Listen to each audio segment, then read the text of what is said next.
How's it going, everyone? So today I'm going to talk about how to fix damaged hair without cutting it. So before I get started, please subscribe to my channel if you guys haven't already. I do appreciate the support. It helps my channel grow. Also, if you're interested in online personal training from me, simply comment below in the comment section. I will get back to you guys with more details. So how to fix damaged hair without cutting it? Stop using so much heat.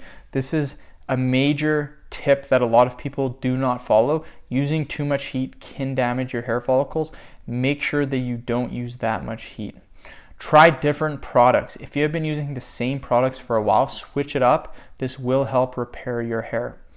Watch your diet and exercise. Let's go over the diet first. For protein, I recommend eggs, lean ground beef, chicken, whey protein, and milk. For fibrous carbs, I recommend broccoli, carrots, squash, spinach. For starchy carbs, yams, brown rice, black beans, whole grains, oatmeal. For healthy fats, I recommend olive oil, trail mix, peanuts, avocados, eggs. Avoid processed foods, sugary drinks, and snacks, and limit your salt intake. Processed foods are very high in salt. Avoid stress as much as possible. Avoiding stress will fix your damaged hair. Do certain things to help lower your stress levels.